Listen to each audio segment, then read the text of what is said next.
Alright, welcome back to my YouTube channel. I'm Andy's Vlog.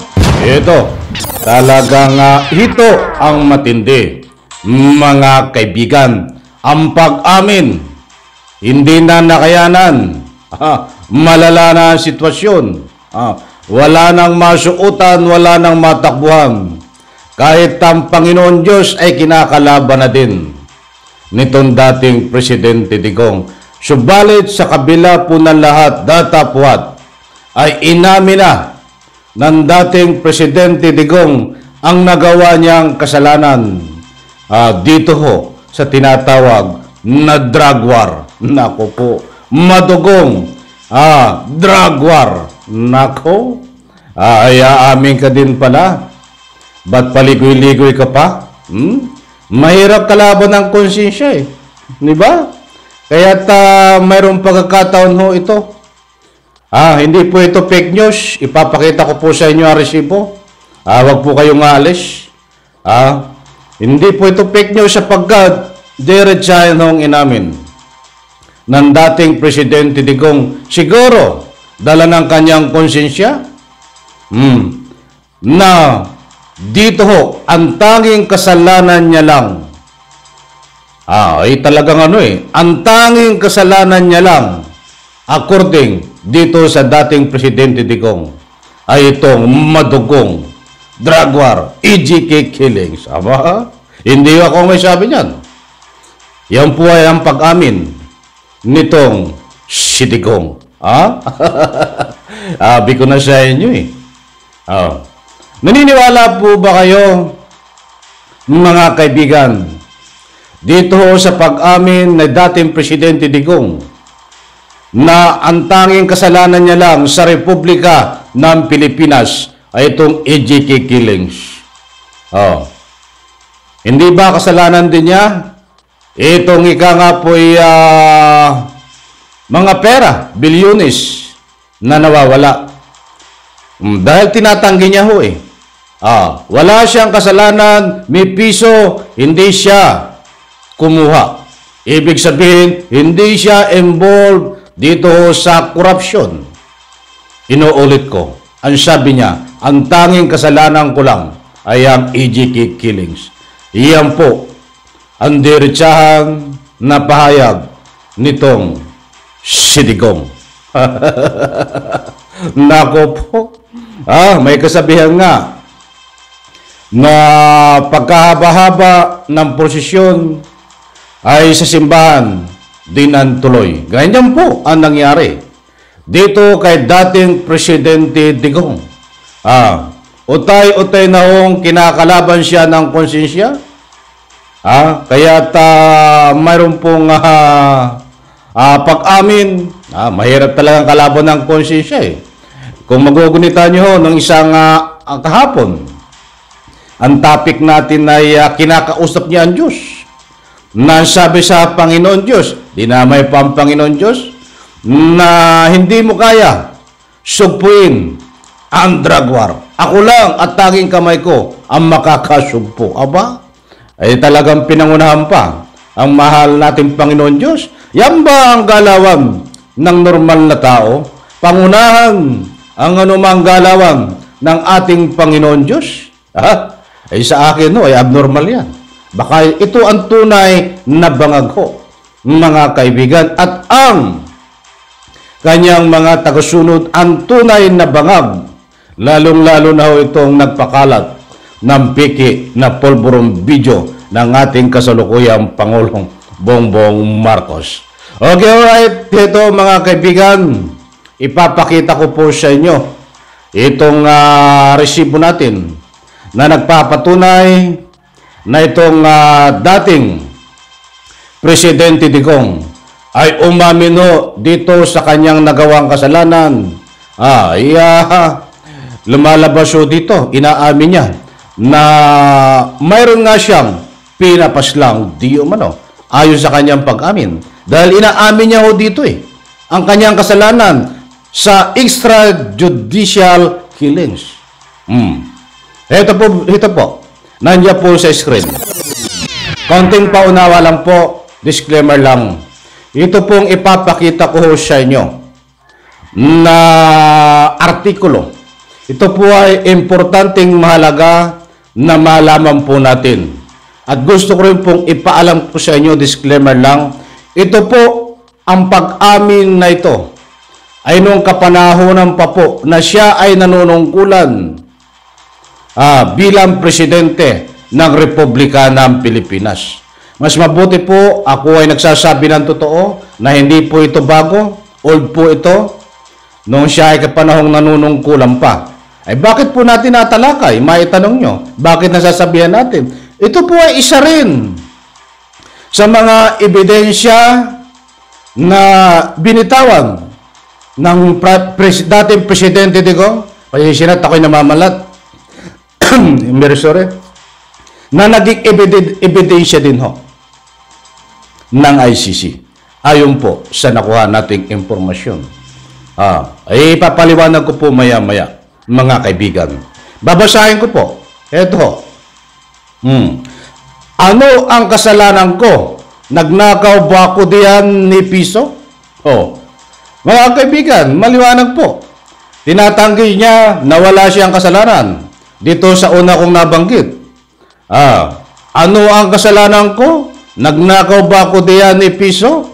Ay nasaan yung bilyones? Itatanong ko sa iyo, hindi ba pag nanakaw yun? Dating Presidente Gong itong face mask nung panahon ng pandemic. Bilyones na pera ang nawawala ho. Na inuugnay ang pangalan mo dito, dating Presidente Digong at ang mga kasangkot mo. Hindi mo ba kinuha may piso doon? Ako po ay nagtatanong lang. Sapagkat sinasabi mo dito, ano ang kasalanan ko? Nagnakaw ba ako diyan ni piso? Mga kaibigan, mga mahal kong taga-subaybay, hindi naman po lingid sa inyong kalaman na ito pong dating Presidente Digong ay sangkot dito po sa bilyones na pera na nawawala. Pera nyo, pera ng taong bayan. Hindi may paliwanag kung saan dinala ang 46 billion approximately. At marami pang iba na bilyones. Tapos sinasabi niya dito, ano ang kasalanan ko? Ay ako natatawa lang eh. Di ba? Ituloy po natin. Did I prosecute somebody na pinakulong ko? Nagtatanong din siya. Hindi niya kasalanan. Kung mayroon siyang pinakulong.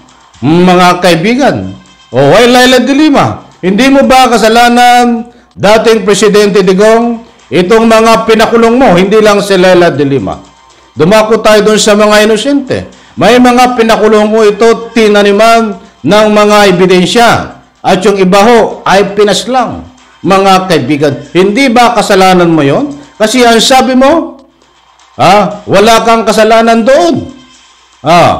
Ituloy po natin. Ang tanging kasalanan lang ho. Ito na, ang sinasabi ko ho, na pag-amin ng dating Presidente Digong. Walang kawala ito. Diretso ang inamin. Ito ho.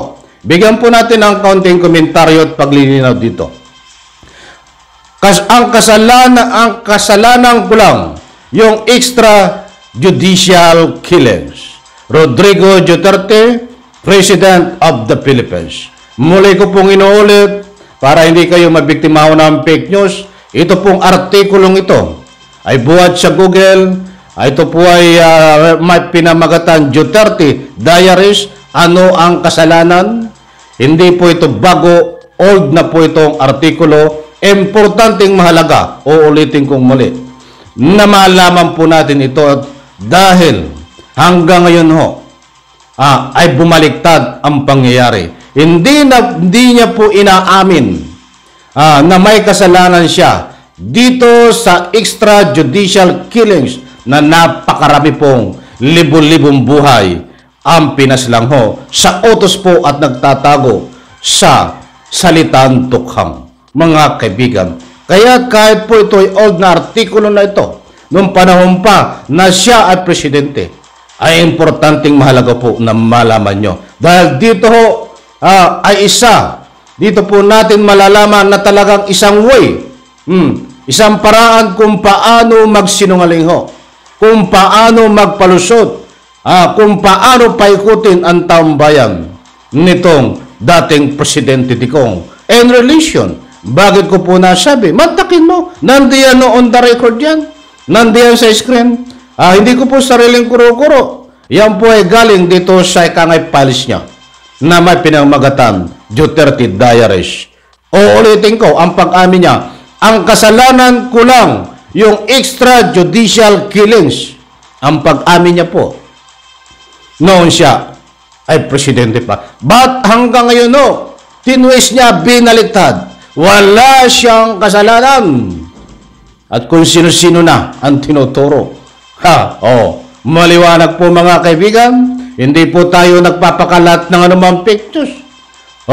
Mga mahal kong taga-subaybay, isang hirit pa. Naniniwala po ba kayo na itong si dating Presidente Digong ay may kasalanan ayon sa kanyang pag-amin dito sa extrajudicial killings? Alam kong naunawaan ko po kayo. Ayaw ko naman kayong pangunahan. Siyempre, gusto ko rin marinig ang inyong panig sa pamamagitan po ng sarili niyong opinion. Diyan po sa comment section.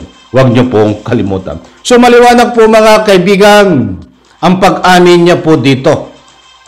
Ang pag-amin diretsahan na ito po ay on the record, mga kaibigan. Bakit ko po nasabi rin na ito ay importanteng mahalaga? Ayon po sa nakuha nating impormasyon, isa sa ginamit ng ICC na ebidensya din, matibay na ebidensya, ay itong pag-amin sa social media ng dating Presidente Digong na papaslangin ko, ipapapaslang ko o papaslangin ko ang sino mang gumagamit ng pinagbabawal na gamot. On the record po yan. Ginamit pong ebidensya yan ng ICC. Ano po ang batayan ng ICC? Pagsabi ho at pagtalumpati, pagbitiw ng mga pananalita ni dating Presidente Digong na papaslangin ko kayo, papatayin ko kayo, ay within 24 hours ho, napakarami ho sa lansangan. Ang ika nga po ay binawian ng buhay, nakagapos, tinapong kung saan lugar, at hanggang ilang buwan ho, ay lumabot ng libo-libo ho ang kinitilang buhay sa pamamagitan po ng salitang iyan, papaslangin ko kayo. Wala sanang problema, mga kaibigan. Kahit sinabi niya yon, nung mga salitang papaslangin ko kayo, papatayin ko kayo. Wala sanang problema kung walang sinumang, walang anumang tao, walang kapwa natin na ika nga po binawian ng buhay. Ang problema, kaya matibay ang ebidensya sa kanya, isa sa ginamit ng mga ebidensya ayon dahil napakarami ho sa lansangan na nagkalat na wala ng buhay. Alam ko mga kaibigan, nakuha nyo ang gusto kong ipunto. Okay, wala na po tayong oras, pasensya na. Bigyan po natin ng parto ito. Alam kong nabitin kayo, nabitin ako. Muli po, isang like lang sa video na ito sa comment section. Maraming salamat po. Huwag po kayong matakot magbigay ng anumang public opinion. Bye-bye. Palakpakan.